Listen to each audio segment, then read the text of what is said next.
Magandang araw po ka-Farm Life. Ngayong araw po ay ibebenta na natin yung ating mga alaga. Pakisuyo pong tapusin ninyo ang ating video para malaman po ninyo yung mga computations natin kung tayo po ba ay tumubo sa ating pag-aalaga ng ating mga alagang baboy sa loob po ng 96 days. Maraming salamat po.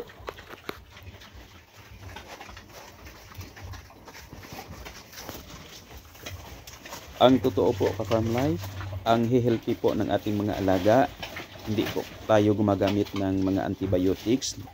Ang kinakain po nila ay hinahaluan po natin palagi ng natural na mga pagkain.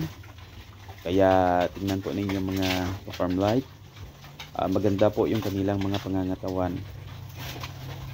At sigurado po na maganda rin po yung quality ng kanilang karne. Yung main concern po natin sa ating channel ka-Farm Life ay kung paano po tayo magbigay ng magandang karne po sa ating mga consumer sa pamamagitan po ng paggamit ng mga alternatibong pagkain na makikita lamang po natin sa paligid.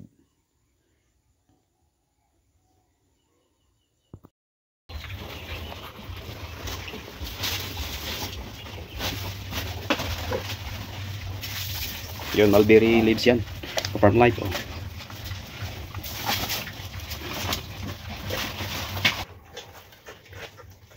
Ito na yun, Farm Life, yung mixture natin. Fermented feeds, lugaw na mais, konting asin, molasses.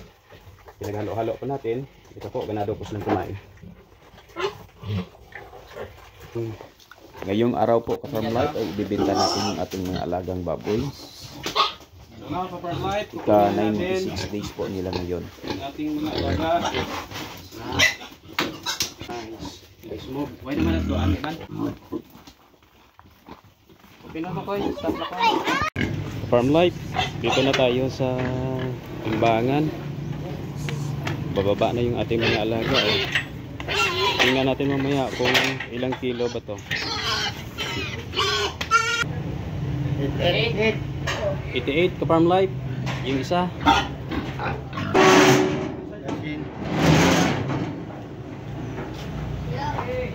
Yung isa. 93.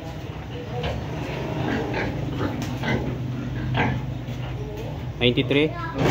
93. Yung isa. Yung pinakamalaki sa grupo, ka-Farm Life. Tingnan natin kung ilang kilo ba to. 93 din. Parehas.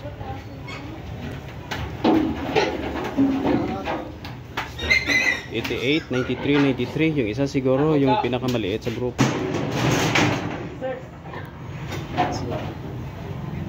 76. Oh. Bababa lang ka-Farm Life yung isa. So, yun na lahat yung timbang ng ating alaga. Ka-Farm Life, ito yung babayaran natin. 335 pesos para sa apat ng alaga natin baboy. Okay. 93 yung isa, sir, no? 93, 88, 76. Okay. Ito po, ka-Farm Life, yung timbang ng ating mga alagang baboy. Pinikwenta na po ni sir.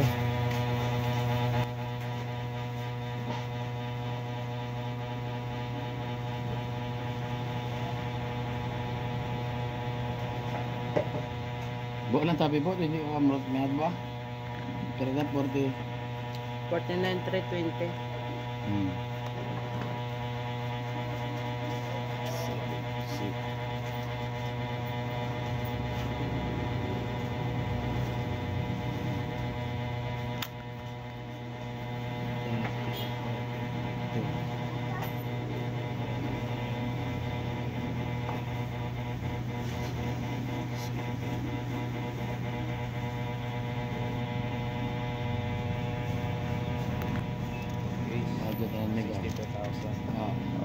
770. Salamat po.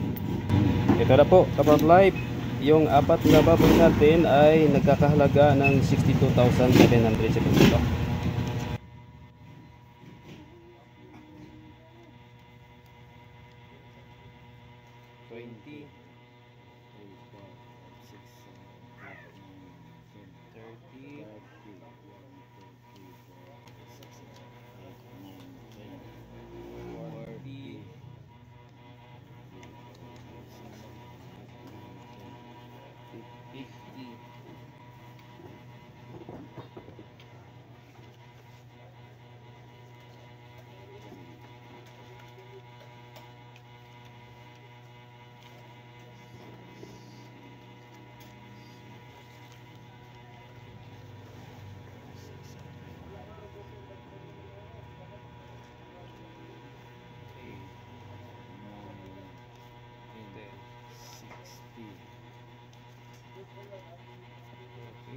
Po. 72.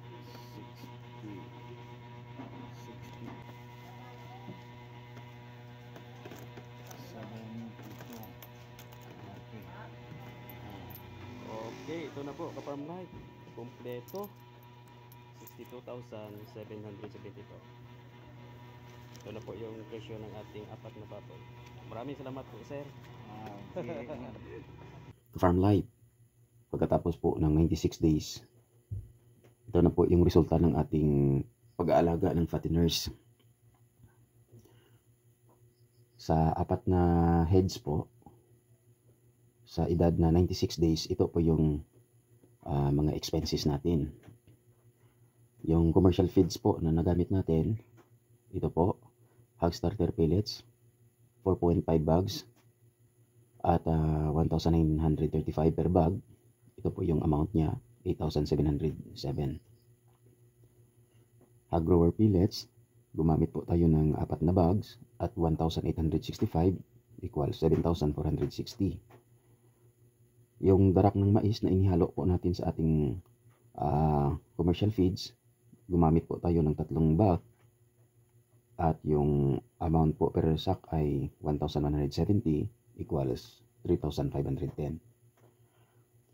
Gumamit din po tayo ng hog finisher pellets, 3 bag po at 1,850 equals 5,550 po yung 3 sako. Yung total bags po na nagamit natin sa loob po ng 96 days ay 14.5 bags at yung total amount po ay 25,227. Ito po siya. Kung i-add po natin yung presyo ng 4 na biik, 3,400 po yung isa. Yung amount po ng 4 na biik ay 13,600 pesos. Tapos gumamit po tayo ng molasses worth 400 pesos. Purga, 116 pesos. Hindi po tayo nakagamit ng mga vitamina kasi malakas po kumain yung ating mga alaga. Yung total investment po natin sa 4 na heads ay umabot po ng 39,343 pesos. At nung ibenta po natin yung 4 na baboy, yung cost po nila, yung halaga po ay 62,772. So, i-less po natin yung ating mga expenses. Yung total profit po natin sa 4 na baboy ay 23,429 pesos. Ito po. So, ito na po yung pinaka gain natin sa 4 na heads. 23,429 pesos. Pwede pa po ba natin pataasin itong total profit natin? Pwede pa po sa pamamagitan po ng pagre-reduce natin ng paggamit ng commercial feeds. So hahanap po tayo ng iba pang paraan, alternatibong paraan po sa pagpapakain para mapababa po natin yung paggamit natin ng commercial feeds. Ano po ba yung maaari natin gawin mga ka-farm life? Maaari po tayong gagamit ng mga root crops bilang salili po sa ating commercial feeds, no? Para mas mababa po yung magamit natin na commercial feeds at tataas po yung possibility na lalaki pa po yung ating total profit.